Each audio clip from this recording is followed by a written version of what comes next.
ನಮಸ್ಕಾರ ಎಲ್ಲರಿಗೂ. ನಾನು ಡಾಕ್ಟರ್ ಎಸ್ ಅಮೀರ್ ಪಾಷಾ, ರಾಜ್ಯಶಾಸ್ತ್ರದ ಸಹಾಯಕ ಪ್ರಾಧ್ಯಾಪಕ, ಸರ್ಕಾರಿ ಪ್ರಥಮ ದರ್ಜೆ ಕಾಲೇಜು ದೇವನಹಳ್ಳಿ. ಇಂದಿನ ಆನ್ಲೈನ್ ವಿಡಿಯೋ ತರಗತಿಯಲ್ಲಿ ನಾನು ಬೆಂಗಳೂರು ಉತ್ತರ ವಿಶ್ವವಿದ್ಯಾಲಯದ ತೃತೀಯ ಸೆಮಿಸ್ಟರ್ BA ರಾಜ್ಯಶಾಸ್ತ್ರ ಪತ್ರಿಕೆ 3 ಸಾರ್ವಜನಿಕ ಆಡಳಿತ ಮತ್ತು ಪ್ರಕ್ರಿಯೆಗಳು ಅನ್ನೋದರಲ್ಲಿ ಮೊದಲನೇ ಮಾಡ್ಯೂಲ್ ಸೆಷನ್ ನಂಬರ್ 12 ಅಧಿವೇಶನ 12 ಫಸ್ಟ್ ಚಾಪ್ಟರಲ್ಲಿ ಟಾಪಿಕ್ 12 ಎಕ್ಸ್ಪ್ಲೇನ್ ಮಾಡ್ತಾ ಇದ್ದೀನಿ. ಟಾಪಿಕ್ ಹೆಸರು ಖಾಸಗಿ ಮತ್ತು ಸಾರ್ವಜನಿಕ ಸಹಭಾಗಿತ್ವ ಅಂದರೆ ಏನು ಅಂತ. Public administration third semester BA political science. The paper name is Public Administration Process, title of the paper, Bangalore North University. In this paper, module number 1, session number 12, the topic is Public-Private Partnership. It is a model of enterprise where both public and private entities are seen coming into an association to provide facilities for the production of goods and services. PPP, Public-Private Partnership, is seen as a model under which the government invests with capital service and infrastructure, and the private player provides the goods and services through its efficient and economic mechanisms of production and deliver in a competitive and timely manner under the guidelines established in their contract. This partnership helps in achieving the planned process of development. Thus, it helps in bringing together the private companies in working towards the goals of democracy and not just profit. So, this mechanism brings together the mechanism of transparency from the government side as well as efficiency and economy through the private organization side. ಖಾಸಗಿ ಸಾರ್ವಜನಿಕ ಪಾಲುದಾರಿಕೆ. ಸಾರ್ವಜನಿಕ ಖಾಸಗಿ ಪಾಲುದಾರಿಕೆ ಇದು ಉದ್ಯಮದ ಒಂದು ಮಾದರಿಯಾಗಿದ್ದು, ಸರಕು ಮತ್ತು ಸೇವೆಗಳ ಉತ್ಪಾದನೆಗೆ ಸೌಲಭ್ಯಗಳನ್ನು ಒದಗಿಸಲು ಸಾರ್ವಜನಿಕ ಮತ್ತು ಖಾಸಗಿ ಸಂಸ್ಥೆಗಳು ಮತ್ತು ಕಂಪನಿಗಳು, ಖಾಸಗಿ ಕಂಪನಿಗಳು, ಸಾರ್ವಜನಿಕ ಸಂಸ್ಥೆಗಳು ಸೇರಿ ಅಸ್ತಿತ್ವಕ್ಕೆ ಬರುತ್ತವೆ. PPP ಅಂದರೆ ಸಾರ್ವಜನಿಕ ಖಾಸಗಿ ಸಹಭಾಗಿತ್ವ. PPPಯನ್ನು ಸರ್ಕಾರವು ಒಂದು ಮಾದರಿಯಾಗಿ ನೋಡುತ್ತೆ. ಬಂಡವಾಳ, ಸೇವೆ ಮತ್ತು ಮೂಲ ಸೌಕರ್ಯದೊಂದಿಗೆ ಹೂಡಿಕೆ ಮಾಡುತ್ತೆ. ಮತ್ತು ಖಾಸಗಿ ಪಾಲುದಾರನು ಉತ್ಪಾದನೆಯ ದಕ್ಷ ಮತ್ತು ಆರ್ಥಿಕ ಉತ್ತಮ ಕಾರ್ಯವಿಧಾನಗಳ ಮೂಲಕ ಸರಕು ಸೇವೆಗಳನ್ನು ಒದಗಿಸ್ತಾನೆ ಮತ್ತು ಅವರ ಒಪ್ಪಂದದಲ್ಲಿ ಸ್ಥಾಪಿಸಲಾದ ಮಾರ್ಗಸೂಚಿಗಳ ಪ್ರಕಾರ ಸ್ಪರ್ಧಾತ್ಮಕ ಮತ್ತು ಸಮಯೋಚಿತ ರೀತಿಯಲ್ಲಿ ಸಾರ್ವಜನಿಕರಿಗೆ ಸೇವೆಗಳನ್ನು ಒದಗಿಸ್ತಾರೆ. ಅಭಿವೃದ್ಧಿಯ ಯೋಜಿತ ಪ್ರಕ್ರಿಯೆಯನ್ನು ಸಾಧಿಸಲು ಈ ಸಹಭಾಗಿತ್ವ ಸಹಾಯ ಮಾಡುತ್ತೆ. ಅಭಿವೃದ್ಧಿಯ ಯೋಜಿತ ಪ್ರಕ್ರಿಯೆಯನ್ನು ಸಾಧಿಸಲು ಸಹಭಾಗಿತ್ವ ಸಹಾಯ ಮಾಡುತ್ತೆ. ಹೀಗಾಗಿ ಇದು ಲಾಭದಾಯಕವಲ್ಲದೆ ಪ್ರಜಾಪ್ರಭುತ್ವದ ಗುರಿಗಳತ್ತ ಕೆಲಸ ಮಾಡುವಲ್ಲಿ ಖಾಸಗಿ ಕಂಪನಿಗಳನ್ನು ಒಟ್ಟುಗೂಡಿಸಲು ಸಹಾಯ ಮಾಡುತ್ತದೆ. ಆದ್ದರಿಂದ ಈ ಕಾರ್ಯವಿಧಾನವು ಸರ್ಕಾರಿ ಕಡೆಯಿಂದ ಪಾರದರ್ಶಕತೆಯ ಕಾರ್ಯವಿಧಾನವನ್ನು ಮತ್ತು ಖಾಸಗಿ ಸಂಸ್ಥೆಗಳ ಕಡೆಯಿಂದ ದಕ್ಷತೆ ಮತ್ತು ಆರ್ಥಿಕತೆಯನ್ನು ಒಟ್ಟುಗೂಡಿಸುತ್ತದೆ. ಅಂದರೆ ಖಾಸಗಿ ಮತ್ತು ಸರ್ಕಾರ ಇಬ್ಬರು ಪಾಲುದಾರಿಕೆಯಿಂದ ಸರ್ವಿಸ್ ಮಾಡೋದ್ರಿಂದ, ಸೇವೆ ಸಲ್ಲಿಸೋದ್ರಿಂದ ದಕ್ಷತೆ ಮತ್ತು ಉತ್ತಮ ಆರ್ಥಿಕ ಸೌಲಭ್ಯಗಳನ್ನು ಒದಗಿಸಲು ಸಹಾಯಕವಾಗುತ್ತದೆ. Features of public private partnership. To understand the public private partnership concept, we must know its fundamental characteristics. Some of these are discussed in detail below. ಸಾರ್ವಜನಿಕ ಮತ್ತು ಖಾಸಗಿ ಸಹಭಾಗಿತ್ವದ ವೈಶಿಷ್ಟ್ಯಗಳು. ಇದನ್ನು ಅರ್ಥ ಮಾಡ್ಕೊಳ್ಬೇಕಾದ್ರೆ ಇದರ ಕೆಲವು ಮೂಲಭೂತ ಗುಣಲಕ್ಷಣಗಳನ್ನು ತಿಳ್ಕೋಬೇಕಾಗುತ್ತೆ. ಅವುಗಳಲ್ಲಿ ಕೆಲವು ಮೂಲಭೂತ ಗುಣಲಕ್ಷಣಗಳನ್ನು ಈ ಮುಂದಿನಂತೆ ವಿವರಿಸಬಹುದು. Point number 1, service oriented. The PPP approach deals with the facilitation of long term public services. It includes roads for transportation, dams for electricity and water supply and street lights for lighting. Dams for electricity and water supply and street lights for lighting. Second one, whole life costing. In the PPP model, the project's total cost is computed at once for its entire lifespan. Thus, taking into consideration the initial capital expenditure, repair and maintenance expenses, modification expense, and the eventual disposition cost. Number 3, innovation. With the involvement of the private firms, the PPP approach also initiates the implications of creativity and new technology to the infrastructure projects. Number 4, participants. The two parties involved in the public-private alliance are the government and the respective private company. Risk allocation. Infrastructure projects involves high risk. Thus, P helps the government to transfer this risk to private firms. Long-term relationship. These projects are usually for years. Therefore, the government authority and the private entity remains associated for an extended period. Number 7, resource sharing. The capital, financial design, and the other resources required are shared between the government and the firm for successful project accomplished. ಸೇವೆ ಆಧಾರಿತ number 1 ಮೊದಲನೇ ಲಕ್ಷಣ PPP. ಅದಕ್ಕೆ ಸಂಬಂಧಪಟ್ಟಂತೆ PPP ವಿಧಾನವು ದೀರ್ಘಕಾಲೀನ ಸಾರ್ವಜನಿಕ ಸೇವೆಗಳ ಅನುಕೂಲಕ್ಕಾಗಿ ವ್ಯವಹಾರ ಮಾಡುತ್ತೆ. ಇದು ಸಾರಿಗೆಗಾಗಿ ರಸ್ತೆಗಳನ್ನು ನಿರ್ಮಾಣ ಮಾಡೋದು, ವಿದ್ಯುತ್ ಮತ್ತು ನೀರು ಸರಬರಾಜಿಗಾಗಿ ಅಣೆಕಟ್ಟುಗಳನ್ನು ಕಟ್ಟೋದು ಮತ್ತು ಬೆಳಕಿಗೆ ಬೀದಿ ದೀಪಗಳನ್ನು ಒದಗಿಸೋದನ್ನು ಒಳಗೊಂಡಿರುತ್ತೆ. ಎರಡನೇದಾಗಿ ಸಂಪೂರ್ಣ ಜೀವಿತ ಅವಧಿ. PPP ಮಾದರಿಯಲ್ಲಿ ಯೋಜನೆಯ ಒಟ್ಟು ವೆಚ್ಚವನ್ನು ಅದರ ಸಂಪೂರ್ಣ ಜೀವಿತಾವಧಿಯಲ್ಲಿ ಒಮ್ಮೆಗೆ ಲೆಕ್ಕ ಹಾಕಲಾಗುತ್ತದೆ. ಹೀಗಾಗಿ ಆರಂಭಿಕ ಬಂಡವಾಳ ವೆಚ್ಚ, ದುರಸ್ತಿ ಮತ್ತು ನಿರ್ವಹಣಾ ವೆಚ್ಚಗಳು, ಮಾರ್ಪಾಡು ವೆಚ್ಚ ಮತ್ತು ಅಂತಿಮವಾಗಿ ವಿಲೇವಾರಿ ವೆಚ್ಚವನ್ನು ಕೂಡ ಗಣನೆಗೆ ತೆಗೆದುಕೊಳ್ಳಲಾಗುತ್ತೆ. ನಂಬರ್ 3, ನವೀನತೆ. ಖಾಸಗಿ ಸಂಸ್ಥೆಗಳ ಒಳಗೊಳ್ಳುವಿಕೆಯೊಂದಿಗೆ PPP ವಿಧಾನವು ಮೂಲಸೌಕರ್ಯ ಯೋಜನೆಗಳಿಗೆ ಸೃಜನಶೀಲತೆ ಮತ್ತು ಹೊಸ ತಂತ್ರಜ್ಞಾನದ ಪರಿಣಾಮಗಳನ್ನು ಸಹ ಪ್ರಾರಂಭಿಸುತ್ತದೆ. ನಂಬರ್ 4, ಭಾಗವಹಿಸುವವರು. ಸಾರ್ವಜನಿಕ ಮತ್ತು ಖಾಸಗಿ ಮೈತ್ರಿಯಲ್ಲಿ ಅಥವಾ ಸಹಭಾಗಿತ್ವದಲ್ಲಿ ಭಾಗಿಯಾಗಿರ್ತಕ್ಕಂಥ ಎರಡು ಪಕ್ಷಗಳು, ಸರ್ಕಾರ ಒಂದು ಕಡೆ ಆದರೆ ಖಾಸಗಿ ಕಂಪನಿ ಇನ್ನೊಂದು ಕಡೆ ಇರುತ್ತೆ, ಇಬ್ಬರು ಭಾಗಿಯಾಗಿರ್ತಾರೆ. ನಂಬರ್ 5, ಅಪಾಯದ ಹಂಚಿಕೆ. ಮೂಲ ಸೌಕರ್ಯಗಳ ಯೋಜನೆಗಳು ಹೆಚ್ಚಿನ ಅಪಾಯ ಅಂದರೆ ರಿಸ್ಕ್ ಅನ್ನು ಒಳಗೊಂಡಿರುತ್ತವೆ. ಆದ್ದರಿಂದ ಈ ಅಪಾಯವನ್ನು ಖಾಸಗಿ ಸಂಸ್ಥೆಗಳಿಗೆ ವರ್ಗಾಯಿಸಲು PPP ಸರ್ಕಾರಕ್ಕೆ ಸಹಾಯ ಮಾಡುತ್ತದೆ. ರಿಸ್ಕ್ ಟ್ರಾನ್ಸ್ಫರ್ ಮಾಡ್ಬೋದು ಖಾಸಗಿಯವರಿಗೆ. ದೀರ್ಘಕಾಲೀನ ಸಂಬಂಧ. ಈ ಯೋಜನೆಗಳು ಸಾಮಾನ್ಯವಾಗಿ ಹಲವು ವರ್ಷಗಳವರೆಗೆ ಇರುತ್ತವೆ. ಆದ್ದರಿಂದ ಸರ್ಕಾರಿ ಪ್ರಾಧಿಕಾರ ಮತ್ತು ಖಾಸಗಿ ಘಟಕ ವಿಸ್ತೃತ ಅವಧಿಗೆ ಸಂಬಂಧಪಟ್ಟಂತೆ ಒಪ್ಪಂದ ಮಾಡಿಕೊಂಡಿರುತ್ತವೆ. ಇವುಗಳ ಸಂಬಂಧ ದೀರ್ಘಕಾಲಿಕವಾಗಿರುತ್ತವೆ. ನಂಬರ್ 7, ಸಂಪನ್ಮೂಲಗಳ ಹಂಚಿಕೆ. ಅಗತ್ಯವಿರುವ ಬಂಡವಾಳ, ಹಣಕಾಸು, ವಿನ್ಯಾಸ ಮತ್ತು ಇತರ ಸಂಪನ್ಮೂಲಗಳನ್ನು ಯಶಸ್ವಿ ಯೋಜನೆಗಾಗಿ ಸರ್ಕಾರ ಮತ್ತು ಖಾಸಗಿ ಸಂಸ್ಥೆಯ ನಡುವೆ ಹಂಚಿಕೊಳ್ಳಲಾಗುತ್ತದೆ. Types of public-private partnership. When we talk about the public-private partnership, we come across various ways in which this approach functions. To understand some of the frequently adopted PPP structures, read below. ನಾವು ಸಾರ್ವಜನಿಕ ಖಾಸಗಿ ಸಹಭಾಗಿತ್ವದ ಬಗ್ಗೆ ಮಾತಾಡುವಾಗ ಈ ವಿಧಾನ ಕಾರ್ಯನಿರ್ವಹಿಸ್ತಕ್ಕಂತಹ ವಿವಿಧ ವಿಧಾನಗಳನ್ನು ನಾವು ಕಾಣ್ತೀವಿ. ಆಗಾಗ್ಗೆ ಅಳವಡಿಸಿಕೊಂಡ ಕೆಲವು PPP ರಚನೆಗಳನ್ನು ಅರ್ಥ ಮಾಡ್ಕೊಳ್ಬೇಕಾದ್ರೆ ಅದರ ವಿವಿಧ ರಚನೆಗಳನ್ನು ಅರ್ಥ ಮಾಡ್ಕೊಳ್ಬೇಕಾಗುತ್ತೆ. ಅವುಗಳನ್ನು ಹೀಗೆ ವಿವರಿಸ್ಬೋದು. BOT, build, operate, transfer.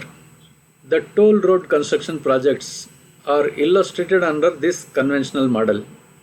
The private company construct the road, collect toll or revenue for the contract period, and then pass its position to the government. That is called as BOT, build, operate and transfer. Next one is BOO.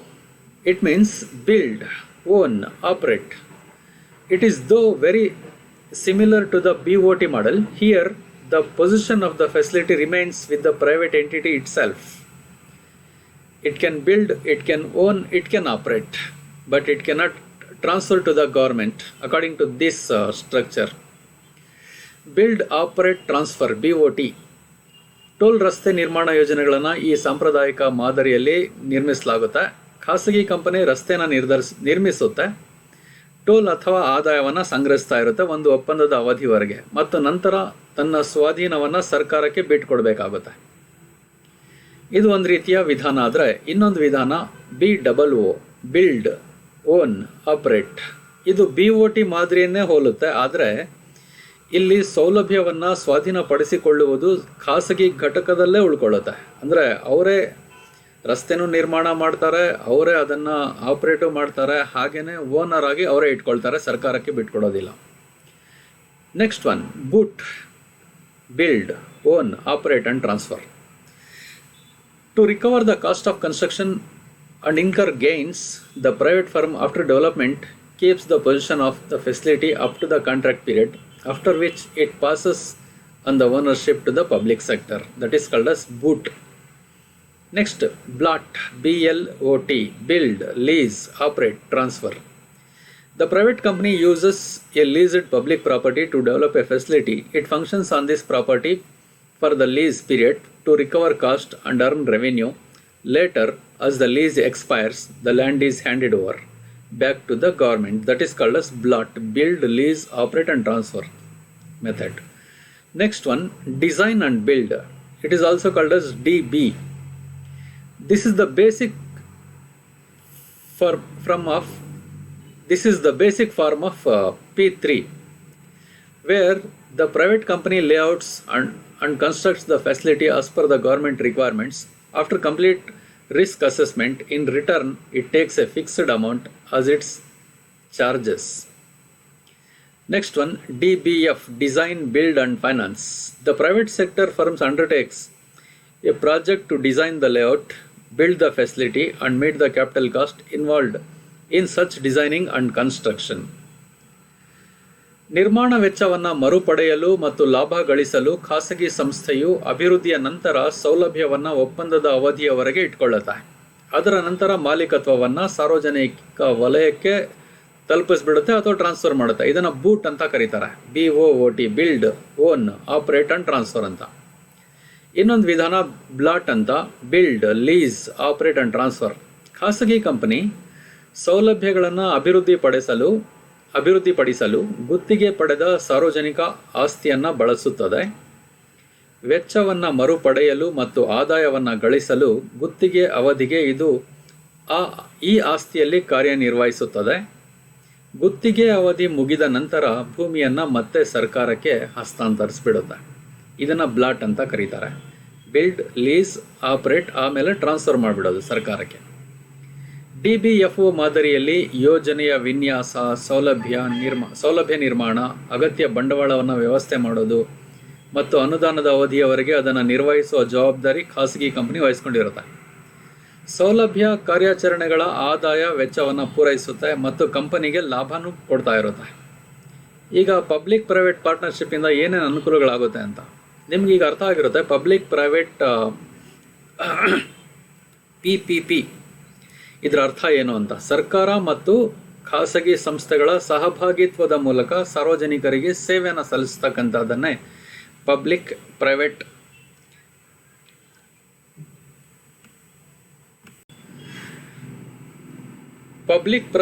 Partnership ಅಂತ ಹೇಳಿದ್ರೆ ಸರ್ಕಾರ ಮತ್ತು ಖಾಸಗಿ ಕಂಪನಿಗಳ ಮೂಲಕ ಸಾರ್ವಜನಿಕರಿಗೆ ಸೇವೆಯನ್ನು ಸಲ್ಲಿಸಲು ಅಸ್ತಿತ್ವಕ್ಕೆ ಬರ್ತಕ್ಕಂತಹ ಸಂಸ್ಥೆಗಳು ಅಂತ ಹೇಳ್ಬೋದು.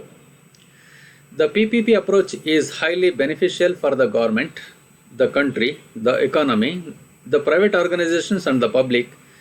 Given below are some of the prominent pros of these concepts. The advantages of this concept. ಸಾರ್ವಜನಿಕ ಖಾಸಗಿ ಸಹಭಾಗಿತ್ವದ ಅನುಕೂಲಗಳು. P ವಿಧಾನವು ಸರ್ಕಾರ, ದೇಶ, ಆರ್ಥಿಕತೆ, ಖಾಸಗಿ ಸಂಸ್ಥೆಗಳು ಮತ್ತು ಸಾರ್ವಜನಿಕರಿಗೆ ಹೆಚ್ಚು ಪ್ರಯೋಜನಕಾರಿಯಾಗಿವೆ. ಈ ಪರಿಕಲ್ಪನೆಯು ಕೆಲವು ಪ್ರಮುಖ ಸಾಧಕಗಳನ್ನು ಒಳಗೊಂಡಿದೆ ಅಥವಾ ಕೆಲವು ಗುಣಗಳನ್ನು ಒಳಗೊಂಡಿದೆ. ಆ ಗುಣಗಳನ್ನು ಹೀಗೆ ವಿವರಿಸಬಹುದು. Number 1, early completion bonus. To improve efficiency, the private companies are motivated through bonus if they complete the project before time. Second one, cut downs tax. The cost-efficient infrastructure projects help the government to save funds and thus provides for a reduction in the tax rates. Thirdly, project completion efficiency. When the standard time for completing a project is estimated, its execution and fulfillment become more competent. Next advantage of PPP, project feasibility. As the project's risk involvement and practical implementation are well analyzed, the chances of failure reduces remarkably. Next one, superior quality standards. P3 approach initiate benchmarking for the desired quality of the project and ensuring the same during the project's life cycle. Next advantage, excellent infrastructure solutions. This has been possible since the proficient private companies work in collaboration with the government, where each of them contributes their best. Next advantage, better return of investment. The ROI and the P3 infrastructure projects might be reasonably high in the long run. The reason being it has been monitored and accomplished by both parties together. Transfer of risk. The government hands over the associated risk along with the project to the private firms who have relevant experience and knowledge in this area. Reduces budget deficits. In the P3 approach, the private companies determine the cost and performs the capital budgeting to avoid any shortage of funds in futures. Ensures efficient government investments. Since P3 initially let the private companies invest their funds in the infrastructure projects, the government can utilize its capital for socio-economic welfare. ಇದರ ಅನುಕೂಲಗಳನ್ನು ಹೀಗೆ ತಿಳಿಸಬಹುದು. ಮೊದಲನೇದಾಗಿ ಆರಂಭಿಕ ಪೂರ್ಣಗೊಳಿಸುವಿಕೆ bonus. ಆರಂಭಿಕ ಪೂರ್ಣಗೊಳಿಸುವಿಕೆ bonus. ದಕ್ಷತೆಯನ್ನು ಸುಧಾರಿಸಲು ಖಾಸಗಿ ಕಂಪನಿಗಳು ಸಮಯಕ್ಕೆ ಮುಂಚಿತವಾಗಿ ಯೋಜನೆಯನ್ನು ಪೂರ್ಣಗೊಳಿಸಿದ್ರೆ ಬೋನಸ್ ನೀಡೋದ್ರ ಮೂಲಕ ಪ್ರೇರೇಪಿಸಲ್ಪಡುತ್ತವೆ. ಕಟ್ ಡೌನ್ಸ್ ತೆರಿಗೆ. ವೆಚ್ಚ ಸಮರ್ಥ ಮೂಲ ಸೌಕರ್ಯ ಯೋಜನೆಗಳು ಹಣವನ್ನು ಉಳಿಸಲು ಸರ್ಕಾರಕ್ಕೆ ಸಹಾಯ ಮಾಡುತ್ತವೆ ಮತ್ತು ಇದರಿಂದಾಗಿ ತೆರಿಗೆ ದರವನ್ನು ಕಡಿಮೆ ಮಾಡಲು ಸಹಾಯ ಆಗುತ್ತೆ. ಪ್ರಾಜೆಕ್ಟ್ ಪೂರ್ಣಗೊಳಿಸುವಿಕೆ ದಕ್ಷತೆಯನ್ನು ಕಾಣ್ಬೋದು ಇಲ್ಲಿ. ಯೋಜನೆಯನ್ನು ಪೂರ್ಣಗೊಳಿಸುವ ಪ್ರಮಾಣಿತ ಸಮಯವನ್ನು ಅಂದಾಜು ಮಾಡಿದಾಗ ಅದರ ಕಾರ್ಯಗತಗೊಳಿಸುವಿಕೆ ಮತ್ತು ಈಡೇರಿಕೆ ಹೆಚ್ಚು ಸಮರ್ಥವಾಗಿರುತ್ತದೆ. ಯೋಜನೆಯ ಕಾರ್ಯಸಾಧ್ಯತೆ ಕಂಡುಬರುತ್ತೆ. ಯೋಜನೆಯ ಅಪಾಯದ ಒಳಗೊಳ್ಳುವಿಕೆ ಮತ್ತು ಪ್ರಾಯೋಗಿಕ ಅನುಷ್ಠಾನವನ್ನು ಚೆನ್ನಾಗಿ ವಿಶ್ಲೇಷಿಸಲಾಗಿರುವುದರಿಂದ ವೈಫಲ್ಯದ ಸಾಧ್ಯತೆಗಳು ಗಮನಾರ್ಹವಾಗಿ ಕಡಿಮೆಯಾಗುತ್ತವೆ. ಮತ್ತೊಂದು ಗುಣ, ಉನ್ನತ ಗುಣಮಟ್ಟದ ಮಾನದಂಡಗಳನ್ನು ಇಲ್ಲಿ ಅನುಸರಿಸಲಾಗುತ್ತೆ. P3 ವಿಧಾನ ಯೋಜನೆಯ ಅಪೇಕ್ಷಿತ ಗುಣಮಟ್ಟಕ್ಕಾಗಿ ಮಾನದಂಡವನ್ನು ಪ್ರಾರಂಭಿಸುತ್ತದೆ ಮತ್ತು ಯೋಜನೆಯ ಜೀವನ ಚಕ್ರದಲ್ಲಿ ಅದೇ ರೀತಿಯನ್ನು ಖಾತ್ರಿಪಡಿಸುತ್ತೆ. ಅತ್ಯುತ್ತಮ ಮೂಲಸೌಕರ್ಯ ಪರಿಹಾರಗಳನ್ನು ಇಲ್ಲಿ ಕಾಣ್ಬೋದು. ಪ್ರಸಿದ್ಧ ಖಾಸಗಿ ಕಂಪನಿಗಳು ಸರ್ಕಾರದ ಸಹಯೋಗದೊಂದಿಗೆ ಕೆಲಸ ಮಾಡೋದ್ರಿಂದ ಇದು ಸಾಧ್ಯವಾಗುತ್ತೆ. ಇಲ್ಲಿ ಪ್ರತಿಯೊಬ್ಬರೂ ತಮ್ಮ ಅತ್ಯುತ್ತಮ ಕೊಡುಗೆಯನ್ನು ನೀಡ್ತಾರೆ.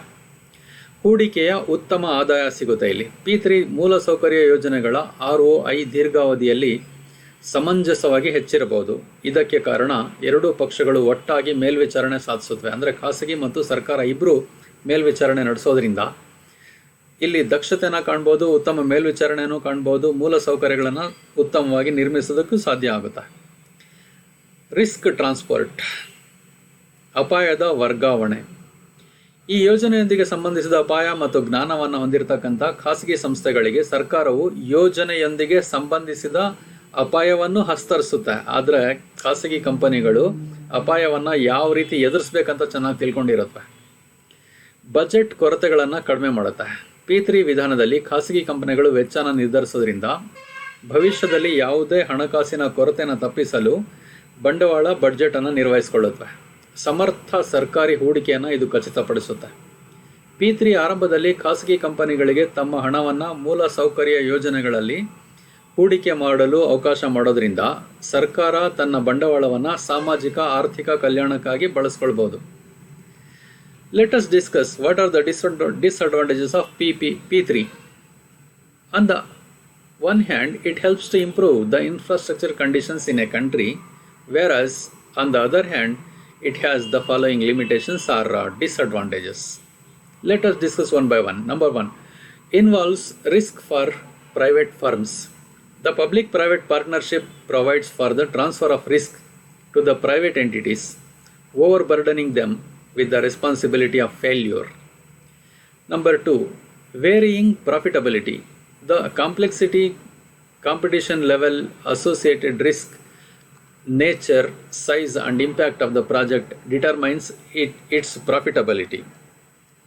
Raise government expenses. Due to the project's high risk involvement, the companies usually demand huge compensation, leading to a hike in government expenses. May not be cost efficient. At times the government lacks sufficient knowledge of the project cost. When the private company holds the complete cost information, the public sector may be misled. Dependency on private sector. The most significant limitation of the PPP approach is that the government majorly relies on the private sector for project undertaking and accomplishment. ಇದರ ಅನಾನುಕೂಲತೆಗಳನ್ನು ನೋಡೋದಾದರೆ, ಒಂದೆಡೆ ಇದು ದೇಶದ ಮೂಲ ಸೌಕರ್ಯ ಪರಿಸ್ಥಿತಿಗಳನ್ನು ಸುಧಾರಿಸಲು ಸಹಾಯ ಮಾಡುತ್ತೆ, ಆದರೆ ಮತ್ತೊಂದು ಕಡೆ ಇದು ಕೆಲವಾರು ಅನಾನುಕೂಲಗಳನ್ನು ಹೊಂದಿರೋದನ್ನು ನೋಡ್ಬೋದು. ನಾವು ಕೆಲವು ಮಿತಿಗಳನ್ನು ಇದು ಹೊಂದಿದೆ. ಒನ್ ಬೈ ಒನ್ ನೋಡೋದಾದರೆ, ಖಾಸಗಿ ಸಂಸ್ಥೆಗಳಿಗೆ ಇದು ಅಪಾಯವನ್ನು ತಂದೊಡ್ಡಬಹುದು. ಸಾರ್ವಜನಿಕ ಖಾಸಗಿ ಸಹಭಾಗಿತ್ವ ಖಾಸಗಿ ಘಟಕಗಳಿಗೆ ಅಪಾಯವನ್ನು ವರ್ಗಾಯಿಸಲು ಸಹಾಯ ಮಾಡುತ್ತೆ. ಅಂದರೆ ಸರ್ಕಾರ ಅಪಾಯನ ಖಾಸಗಿ ಕಂಪನಿಗಳ ಮೇಲೆ ಹಾಕುತ್ತೆ, ವೈಫಲ್ಯದ ಜವಾಬ್ದಾರಿಯನ್ನು ಅವ್ರ ಮೇಲೆ ಹಾಕ್ಬಿಡುತ್ತೆ. ಹಾಗಾಗಿ ಖಾಸಗಿಯವರಿಗೆ ಕೆಲವು ಸಾರಿ ಹೊರೆ ಆಗಿಬಿಡಬಹುದು. ಬದಲಾಗುತ್ತಿರುವ ಲಾಭದಾಯಕತೆ, ಯೋಜನೆಯ ಸಂಕೀರ್ಣತೆ, ಸ್ಪರ್ಧೆಯ ಮಟ್ಟ, ಸಂಬಂಧಿತ ಅಪಾಯ, ಸ್ವರೂಪ, ಗಾತ್ರ ಮತ್ತು ಪ್ರಭಾವವು ಅದರ ಲಾಭದಾಯಕತೆಯನ್ನು ನಿರ್ಧರಿಸುತ್ತೆ. ಸರ್ಕಾರದ ಖರ್ಚುಗಳನ್ನು ಹೆಚ್ಚಿಸುತ್ತೆ. ಯೋಜನೆಯ ಹೆಚ್ಚಿನ ಅಪಾಯದ ಒಳಗೊಳ್ಳುವಿಕೆಯಿಂದಾಗಿ ಕಂಪನಿಗಳು ಸಾಮಾನ್ಯವಾಗಿ ಭಾರೀ ಪರಿಹಾರನ ಕೋರುತ್ತವೆ. ಇದು ಸರ್ಕಾರದ ವೆಚ್ಚಗಳ ಹೆಚ್ಚಳಕ್ಕೆ ಕಾರಣ ಆಗುತ್ತೆ. ವೆಚ್ಚ ಸಮರ್ಥವಾಗಿರಲಾರದು. ಕೆಲವೊಮ್ಮೆ ಯೋಜನಾ ವೆಚ್ಚದ ಬಗ್ಗೆ ಸರ್ಕಾರಕ್ಕೆ ಸಾಕಷ್ಟು ಜ್ಞಾನ ಇರೋದಿಲ್ಲ. ಖಾಸಗಿ ಕಂಪನಿ ಸಂಪೂರ್ಣ ವೆಚ್ಚದ ಮಾಹಿತಿ ಹೊಂದಿರುತ್ತೆ. ಹಾಗಾಗಿ ಸಾರ್ವಜನಿಕ ವಲಯವನ್ನು ಈ ಖಾಸಗಿಯವರು ದಾರಿ ತಪ್ಪಿಸ್ಬೋದು. ಲಾಭ ಮಾಡೋಕ್ಕೋಸ್ಕರ ಸರ್ಕಾರದಿಂದ ಹೆಚ್ಚಿನ ಹಣ ಪಡ್ಕೊಬಿಡ್ಬೋದು. ಖಾಸಗಿ ವಲಯದ ಮೇಲಿನ ಅವಲಂಬನೆ. P3 ವಿಧಾನದ ಅತ್ಯಂತ ಮಹತ್ವದ ದೋಷ ಅಂತ ಹೇಳಿದ್ರೆ, ಯೋಜನೆ ಕೈಗೊಳ್ಳಲು ಮತ್ತು ಅದನ್ನು ಸಾಧಿಸಲು ಸರ್ಕಾರ ಮುಖ್ಯವಾಗಿ ಖಾಸಗಿ ವಲಯನ ಅವಲಂಬಿಸುತ್ತೆ. ಇದರಿಂದ ಸರ್ಕಾರ ತನ್ನ ಸೌಲಭ್ಯಗಳನ್ನು ಪಡೆದುಕೊಳ್ಳೋದಕ್ಕೋಸ್ಕರ ಖಾಸಗಿಯವರ ಮೇಲೆ ಅವಲಂಬನೆ ಪಟ್ಟರೆ ಖಾಸಗಿಯವರು ಲಾಭದ ದೃಷ್ಟಿಯಿಂದ ಸೇವೆ ಮಾಡೋಕ್ಕೆ ನೋಡ್ತಾರೆ. ಸಾರ್ವಜನಿಕರಿಗೆ ಸೇವೆ ಹೆಚ್ಚಾಗಿ ಸಿಗೋದಿಲ್ಲ, ಖಾಸಗಿಯವರಿಗೆ ಆದಾಯ ಹೆಚ್ಚಾಗಿ ಸಿಗೋ ಚಾನ್ಸಸ್ ಇರುತ್ತೆ. Conclusion. Collaboration is inevitable when it comes to substantial infrastructure projects requiring high investment and expertise. Therefore, the government prefers to take the assistance of professionals in this field. Here comes the role of private companies for the accomplishment of such products. ಸಮಾರೋಪ ಹೇಳೋದಾದರೆ, ಹೆಚ್ಚಿನ ಹೂಡಿಕೆ ಮತ್ತು ಪರಿಣಿತಿಯ ಅಗತ್ಯವಿರತಕ್ಕಂತಹ ಗಣನೀಯ ಮೂಲಸೌಕರ್ಯ ಯೋಜನೆಗಳಿಗೆ PPP ಅನಿವಾರ್ಯ. ಸರ್ಕಾರಿ ಖಾಸಗಿ ಸಹಭಾಗಿತ್ವ ಅನಿವಾರ್ಯ ಆಗುತ್ತೆ. ಆದ್ದರಿಂದ ಕ್ಷೇತ್ರದ ವೃತ್ತಿಪರರ ನೆರವು ಪಡೆಯಲು ಸರ್ಕಾರ ಆದ್ಯತೆ ನೀಡುತ್ತೆ. ಇಲ್ಲಿ ಅಂತಹ ಯೋಜನೆಗಳ ಸಾಧನೆಗಾಗಿ ಖಾಸಗಿ ಕಂಪನಿಗಳು ಮುಖ್ಯ ಪಾತ್ರ ವಹಿಸುತ್ತವೆ. ಹೆಚ್ಚಿನ ಹೂಡಿಕೆ ಮತ್ತು ಪರಿಣಿತಿಯ ಅಗತ್ಯ ಇರತಕ್ಕಂತಹ ಗಣನೀಯ ಮೂಲಸೌಕರ್ಯ ಯೋಜನೆಗಳಿಗೆ ಸಹಯೋಗ ಅನಿವಾರ್ಯ ಆಗಿರೋದ್ರಿಂದ ಕ್ಷೇತ್ರದ ವೃತ್ತಿಪರರ ನೆರವು ಪಡೆಯಲು ಸರ್ಕಾರ ಆದ್ಯತೆ ನೀಡುತ್ತೆ. ಇಂತಹ ಯೋಜನೆಗಳ ಸಾಧನೆಗಾಗಿ ಖಾಸಗಿ ಕಂಪನಿಗಳು ಮಹತ್ವದ ಪಾತ್ರ ವಹಿಸುತ್ತವೆ. ಸರ್ಕಾರಿ ಮತ್ತು ಖಾಸಗಿ ಸಹಭಾಗಿತ್ವದ ಮೂಲಕ ದೇಶದ ಮೂಲ ಸೌಕರ್ಯಗಳನ್ನು ಹೆಚ್ಚಿಸಲು ಅನುಕೂಲ ಆಗುತ್ತೆ. ದಕ್ಷತೆನೂ ಕಂಡುಬರುತ್ತೆ. ಪರಿಣಾಮಕಾರಿಯಾಗಿ ಯೋಜನೆಗಳು ಜಾರಿಗೆ ಬರುತ್ತೆ. ದೊಡ್ಡ ದೊಡ್ಡ ಸೇತುವೆಗಳನ್ನು ನಿರ್ಮಿಸೋದಿರ್ಬೋದು, ಹೆದ್ದಾರಿಗಳನ್ನು ನಿರ್ಮಿಸೋದಿರ್ಬೋದು, ಮತ್ತು ವಿದ್ಯುತ್ ಪ್ರಾಜೆಕ್ಟ್ಗಳನ್ನು ನಿರ್ಮಾಣ ಮಾಡೋದಿರ್ಬೋದು. ಆಧುನಿಕ ಕಾಲದಲ್ಲಿ ದೇಶ ಅಭಿವೃದ್ಧಿ ಆಗಬೇಕಾದ್ರೆ ಸರ್ಕಾರ ಒಂದೇ ಕೆಲಸ ಮಾಡೋದ್ರ ಜೊತೆಗೆ ಖಾಸಗಿಯವ್ರನ್ನೂ ತೆಗೆದುಕೊಂಡು ಕೆಲಸ ನಿರ್ವಹಿಸಿದ್ರೆ ಅತ್ಯುತ್ತಮ ಫಲಿತಾಂಶಗಳನ್ನು ನೀಡ್ಬೋದು. ಹಾಗಾಗಿ ಇಂದು ಆಧುನಿಕ ಜಗತ್ತಿನಲ್ಲಿ P3 ಪಬ್ಲಿಕ್ ಪ್ರೈವೇಟ್ ಪಾರ್ಟ್ನರ್ಶಿಪ್ ಅವಲಂಬನೆ ಹೆಚ್ಚಾಗಿದೆ ಅಂತ ಹೇಳ್ಬೋದು. ಸರ್ಕಾರ ಮತ್ತು ಖಾಸಗಿಯವರು ಸೇರಿ ಸಾರ್ವಜನಿಕರಿಗೆ ಸೌಲಭ್ಯಗಳನ್ನು, ಮೂಲ ಸೌಕರ್ಯಗಳನ್ನು ಒದಗಿಸೋದಕ್ಕೋಸ್ಕರ ಅಸ್ತಿತ್ವಕ್ಕೆ ಬಂದಿರೋದೇ ಈ ಖಾಸಗಿ ಸರ್ಕಾರಿ ಸಹಭಾಗಿತ್ವ ಅಂತ ಹೇಳ್ಬೋದು. ಅನುಕೂಲಗಳು ಇವೆ, ಇದರಲ್ಲಿ ಅನಾನುಕೂಲಗಳು ಇವೆ. ಲಾಭ ಪಡೆದರೂ ಖಾಸಗಿಯವರು ಒಳ್ಳೆ ಸರ್ವಿಸನ್ನು ಕೊಡ್ತಾರೆ. ಸರ್ಕಾರಕ್ಕೂ ಕಾರ್ಯಭಾರ ಕಡಿಮೆ ಆಗುತ್ತೆ. ಸಾರ್ವಜನಿಕರಿಗೆ ಸರ್ಕಾರ ಮತ್ತು ಖಾಸಗಿಯವರು ಸೇರಿ ಉತ್ತಮ ಸೌಲಭ್ಯಗಳನ್ನು ಒದಗಿಸಲು ಸಹಾಯ ಆಗುತ್ತೆ. Thank you all.